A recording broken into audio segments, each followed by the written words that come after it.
Hi.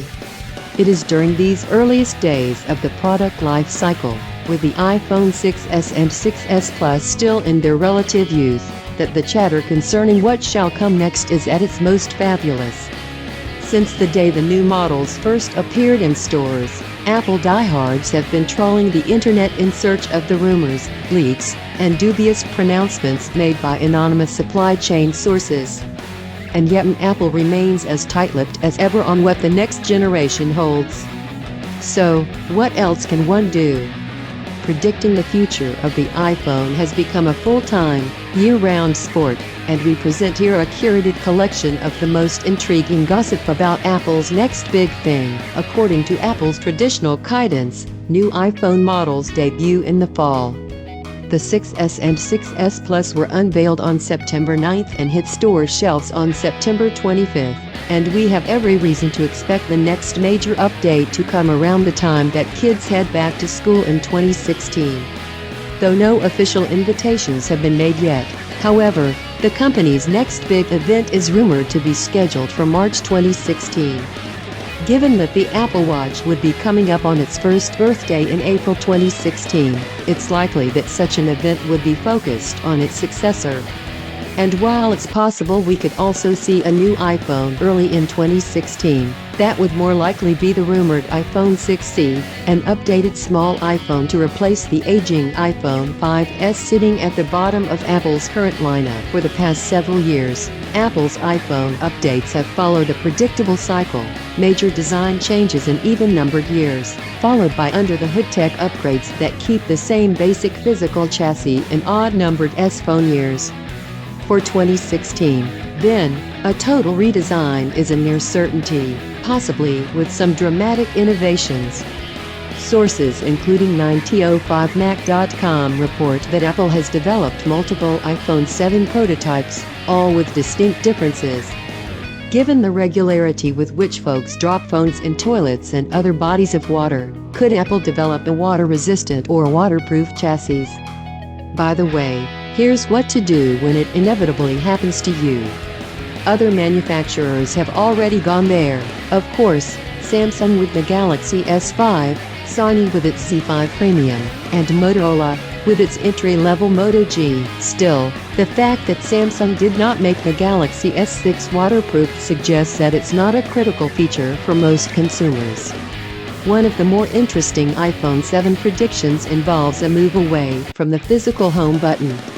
Recent iPhone innovations, specifically the pressure-sensitive 3D touchscreen and increasing always-on hands-free functionality of Siri, have diminished the need for it, and that a buttonless iPhone would be a natural move for a company with such a strong preference for clean lines and simple design. That would also allow the large top and bottom bezels to shrink, effectively allowing Apple to squeeze a larger screen into the same size body. The trick, of course, would be keeping the all-important Touch ID fingerprint sensor somehow integrated into the device. There is a particularly durable rumor about a sapphire display, which would offer a higher degree of scratch and shatter resistance than the current model's Gorilla Glass. In fact, the higher-end Apple Watch models have sapphire displays, as well as OLED technology that provides best-in-class black levels, contrast, and colors on a growing assortment of smartphones, including the Samsung Galaxy S6. Apple uses LED backlit LCD technology for the current iPhone's Retina displays, and there has been speculation that Apple will eventually switch to OLED displays, but not until 2018. So, this would likely debut on whatever the model succeeds the iPhone 7. One of the most widely speculated upon topics to date involves the connectivity standards the iPhone 7 will support. Rumor has it that Apple may potentially omit the 3.5mm headphone jack, a standard on every preceding iPhone, in favor of an all-in-one Lightning connector. This would accommodate a thinner chassis, perhaps shaving off as much as 1mm. And there is fact to support this thesis. Philips showed off Lightning-only headphones earlier in 2015, though they apparently have yet to be released. How about swapping out Lightning for USB Type-C? Despite its growing ubiquity as the standard for other smartphones, tablets, and PCs, it feels unlikely. Yes, Apple made USB-C the only connector in its 2015 MacBook revamp, but the company has elsewhere doubled down on Lightning in the past year, adding it to new Mac accessories, Beats speakers, the iPad Pro's pencil accessory, and the new iPhone Smart Battery case. The iPhone 6s and 6s Plus both come equipped with NFC to enable the contactless Apple Pay system. And yet Apple has yet to support the tap-to-pair capability of other NFC-enabled smartphones, which allow a user to tap a headphone or speaker to pair via Bluetooth. There was chatter about the possibility of enhanced NFC support in iOS 9, but it did not come to pass. Perhaps with the next generation. The iPhone 6s is a red-hot performer, showing off the improved speed of its new A9, 64-bit dual-core processor, enhanced Wi-Fi antennas, and faster Touch ID sensor, and as each successive iPhone generation is expected to deliver improved speed, we expect to see an A10 chip powering the iPhone 7. Likewise, just as the 6s and 6s Plus got a bump in RAM from 1 GB to 2 GB, it's not unreasonable to expect to see an iPhone 7 that comes equipped with 4 GB of RAM.